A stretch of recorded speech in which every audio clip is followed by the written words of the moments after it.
अस्सलाम वालेकुम guys, welcome back to my YouTube channel science education with Shoaib. अगर आप चैनल पर नए हैं तो please subscribe and turn on the bell notification ताकि आपको हर आने वाली वीडियो का नोटिफिकेशन मिलता रहे। अस्सलाम वालेकुम guys, welcome back to my YouTube channel.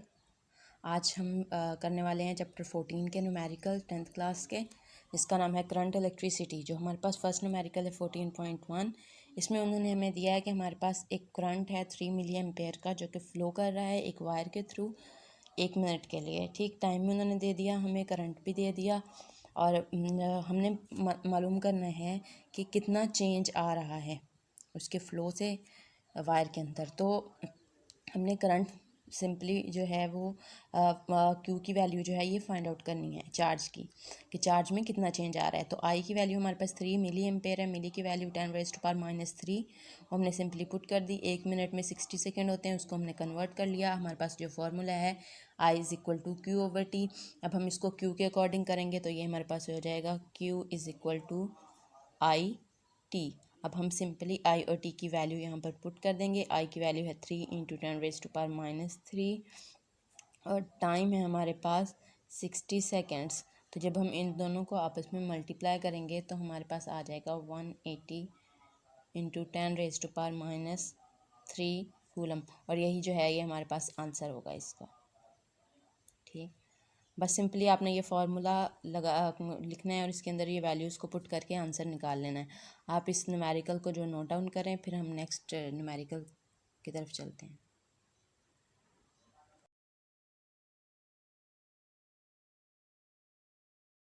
Next numerical है हमारे पास, जिसमें उन्होंने कहा है कि हमारे पास 1,00,000 ओहम के रेजिस्टेंस पे कितना करंट फ्लो करेगा आपकी बॉडी के थ्रू अगर आप एक टर्मिनल को टच करते हैं जो कि 12 वोल्ट बैटरी का है। तो अगर आपकी स्किन वेट है यानी कि खुश्क है, मतलब गीली है, तो कितना करंट पास करेगा। और अगर रेजिस्टेंस जो है वो सिर्फ 1000 है तो कितना करंट पास करेगा अगर आप उसी ही बैटरी से रिसीव करते हैं। अब हमने दोनों तरीक़ों से करना है कि अगर आपकी बॉडी जो है वो वेट है या ड्राई, यानी कि खुश्क है या गीली जिल्द में करंट। तो पहले हमें उन्होंने फ़र्स्ट जो आर की वैल्यू दी हुई है खुश्क जिल्द के लिए, उसमें उन्होंने हमें कहा कि 1,00,000 ओहम, तो वो हमने पुट कर दिया। वोल्टेज हमें 12 दी थी, वो हमने आई फाइंड आउट करना है। V = IR, तो I = V/R। ठीक, अब V की वैल्यू हमारे पास 12 / 1,00,000। ठीक, अब हमने जब इनको करेंगे तो हमारे पास I की वैल्यू आ जाएगी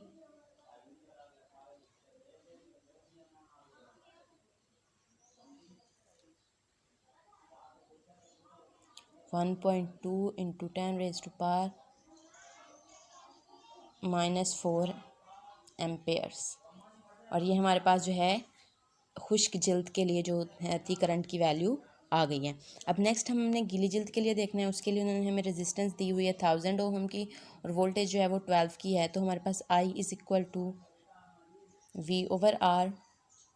V की वैल्यू 12, R की वैल्यू 1000, तो हमारे पास आएगी 1.2 × 10⁻⁻² एम्पेयर।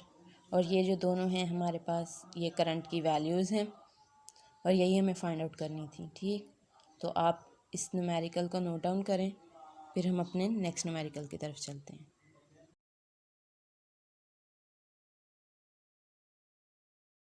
नेक्स्ट न्यूमेरिकल है हमारे पास 14.4। इसमें उन्होंने कहा है कि एक पोटेंशियल डिफरेंस हमने किसी भी बॉडी पर अप्लाई करना है। एक कंडक्टर के थ्रू 1.5 एम्पेयर का करंट अगर इसमें से पास हो रहा है, 10 वोल्ट हमने पोटेंशियल डिफरेंस अप्लाई किया हुआ है, तो हमें कितनी एनर्जी ऑब्टेन होगी 2 मिनट के अंदर। तो हमें क्या क्या दिया हुआ है, पोटेंशियल डिफरेंस 10 वोल्ट का, आई की वैल्यू 1.5 एम्पेयर और टाइम 2 मिनट। 2 मिनट को हमने 120 सेकेंड में कन्वर्ट कर लिया है। तो अब हमें वर्क फाइंड आउट करना है। हमारे पास जो दो फार्मूलाज हैं वो हमें वर्क का फार्मूला है V = I²RT। अब हमारे पास R मौजूद नहीं है तो हम पहले इक्वेशन 1 को यूज़ करते हुए R की वैल्यू फाइंड आउट करेंगे। तो फर्स्ट इक्वेशन के थ्रू R = V की वैल्यू है 10, I की वैल्यू है 1.5। जब हम इन दोनों को करेंगे तो हमारे पास आ जाएगी 6.667 ओहम, और ये हमारा इसका आंसर आ गया। आर की वैल्यू आ गई। अब हम इक्वेशन 2 को यूज़ कर सकते हैं। W is equal to I square R T. I square 1.5 का स्क्वायर, आर की वैल्यू हमारे पास जो आई 6.667 और टी की वैल्यू है हमारे पास 120 सेकेंड्स। अब इनको जब हम आपस में मल्टीप्लाई करेंगे तो हमारे पास आंसर आएगा, और यही हमारे पास वर्क डन की वैल्यू है। ठीक, आप जो है इस न्यूमेरिकल को नोट डाउन कर लें, फिर हम नेक्स्ट न्यूमेरिकल के साथ मिलते हैं।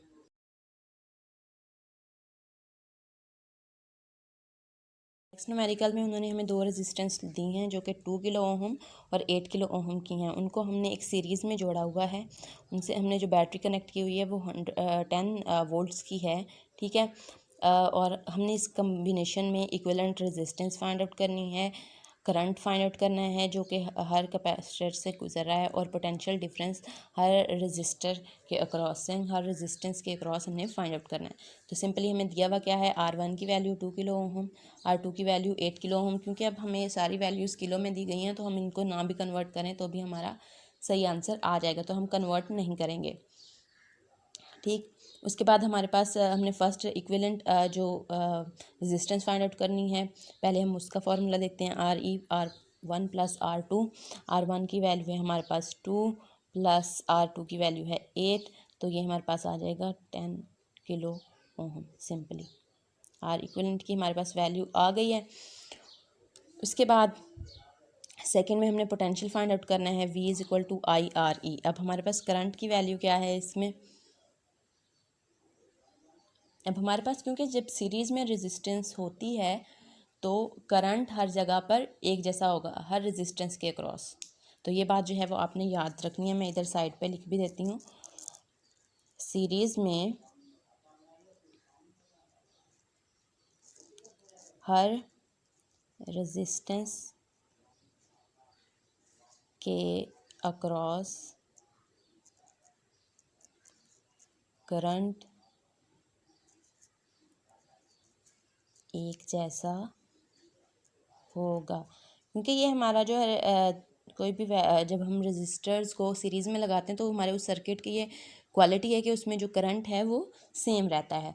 तो अब हमारे पास V is equal to I R V is equal to IRE जो हमारे पास वैल्यू थी, हमने सिंपली इस फॉर्मूले के अंदर जो है वो वैल्यू पुट करेंगे।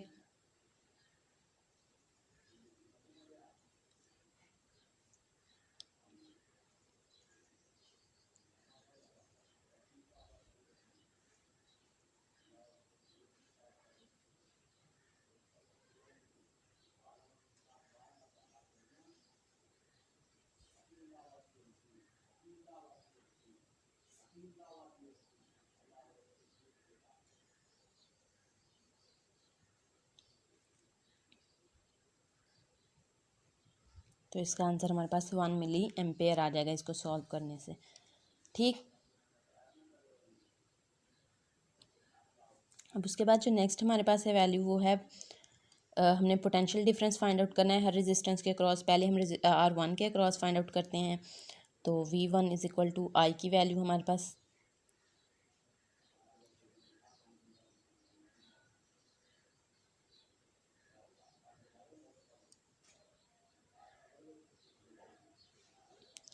V1 हमारे पास जो था ये 2 वोल्ट था।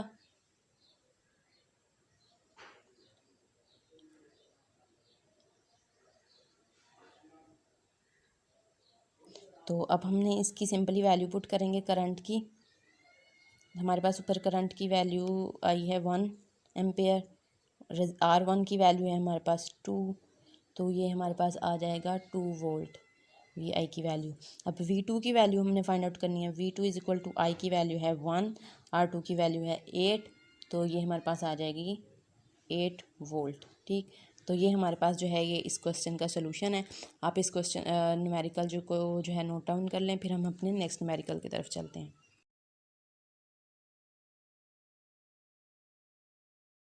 14.6। अब इसमें उन्होंने हमें दो रेजिस्टेंस दी हुई हैं, 6 किलो ओहम की और 12 किलो ओहम की। उनको पैरेलल में जोड़ा गया है उनकी 6 वोल्ट की बैटरी से उन्हें कनेक्ट किया गया है। उनकी हमने इक्विवेलेंट रेजिस्टेंस फाइंड आउट करनी है, करंट जो उनमें से पास हो रहा है वो फाइंड आउट करना है और पोटेंशियल डिफरेंस भी फाइंड आउट करना है। तो अब हमारे पास बिल्कुल वैसे ही पहले हमने आर इक्विवेलेंट फाइंड आउट करना है, तो इसका फार्मूला होता है 1/RE 1/R1 प्लस 1/R2। अब सिंपली हम इनकी वैल्यूज़ को पुट करेंगे। 1/R1 की वैल्यू है 6 प्लस 1/R2 12। अब हम जैसे इसको सॉल्व करते हैं,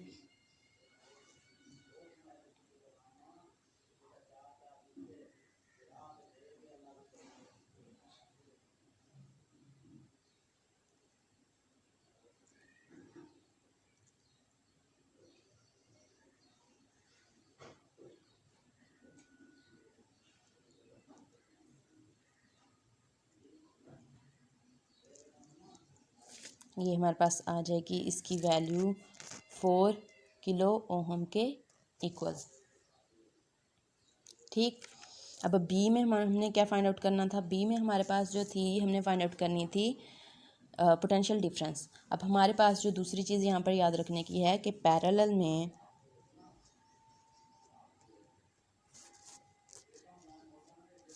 पोटेंशियल डिफरेंस यानी कि वी की वैल्यू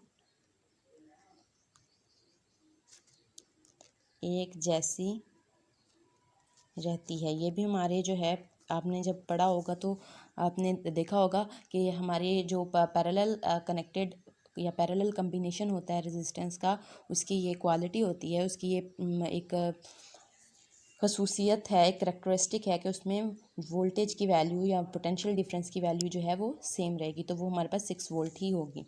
अब जैसे हमें I1 और I2 फाइंड आउट करना है। I1 की वैल्यू हमारे पास क्या आएगी? वोल्टेज है 6 डिवाइडेड बाय R1 की वैल्यू है 6, तो ये हमारे पास I is equal to 1 milliampere आ जाएगा। ठीक, अब इसी तरह I2 की वैल्यू जब हमने फाइंड आउट करनी है तो हम सिंपली पुट करेंगे 6 डिवाइडेड बाय 12, तो ये हमारे पास आ जाएगा 0.5 मिली एम्पेयर। ये जो थी ये हमारे पास सारी कैलकुलेशन थी इसकी, ये न्यूमेरिकल की कंप्लीट हमारा हो गया है। आप इसको नोट डाउन करें, फिर इंशाल्लाह हम अपने नेक्स्ट न्यूमेरिकल की तरफ चलते हैं।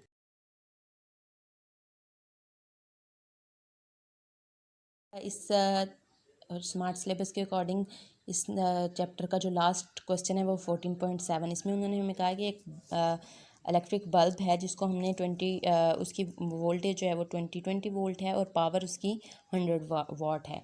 ठीक है, हमने उसकी रेजिस्टेंस फाइंड आउट करनी है, फिलामेंट की कितनी है, और हमने अगर हम उस बल्ब को रोज़ 5 घंटे के लिए चलाते हैं तो हमने उस किलोवाट आवर्स जो कि कंज्यूम हुए हैं 1 मंथ के यानी कि 30 दिन के दौरान उनको भी फाइंड आउट करना है। तो हमारे पास डाटा जो दिया हुआ है वोल्टेज हमें 20 वोल्ट की दी हुई है, 220 वोल्ट की दी हुई है, पावर 100 वोल्ट की वाट की दी हुई है, घंटे 5 हैं, दिन जो है वो हमारे पास 30 हैं। तो हमने टाइम 30 को यानी कि 30 डेज़ में 5 आवर्स डेली, तो हमने 30 को 5 से मल्टीप्लाई किया, हमारे पास टाइम आ गया आवर्स में। अब हमने एनर्जी फाइंड आउट करनी है। एनर्जी के लिए हमारे पास पहले पता होना चाहिए कि हमारे पास पावर कितनी है, तो पावर को फाइंड आउट करने के लिए हमने क्या किया, पावर वी आई के इक्वल होती है। अब हमने आई की वैल्यू हमें पता है कि I is equal to V over R होता है, तो हमने वी ओवर आर पुट कर दिया, तो हमारे पास वी स्क्वायर ओवर आर बच गया हमारे पास। तो हमारे पास वी की वैल्यू जो थी वो थी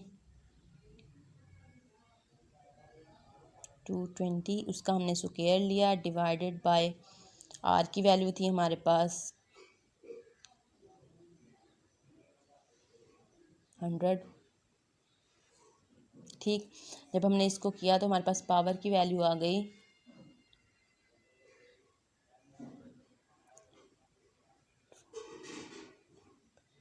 484 ओहम। अब हमने पावर को पुट करके आर्स के साथ मल्टीप्लाई करना है और 1000 पे डिवाइड करना है, उससे हमारे पास एनर्जी आ जाएगी, क्योंकि यही हमारे पास एनर्जी का फार्मूला है। तो वो आ जाएगा पावर 100 इंटू 150 डिवाइडेड बाय 1000। तो ये हमारे पास इनको करने से ई की वैल्यू आ जाएगी 15 किलो वाट आर, और यही हमारे पास इसका आंसर है। इसके साथ ही हमारे जो ये चैप्टर था 14, इसके जितने भी न्यूमेरिकल्स थे वो हमारे फिनिश हो गए हैं। इसके अलावा अगर आपका कोई और क्वेश्चन है तो आप हमें कमेंट सेक्शन में बता सकते हैं। Please like share and subscribe to my YouTube channel. इंशाल्लाह meet you soon with another video. तब तक के लिए अल्लाह हाफिज़ and take care. Bye bye.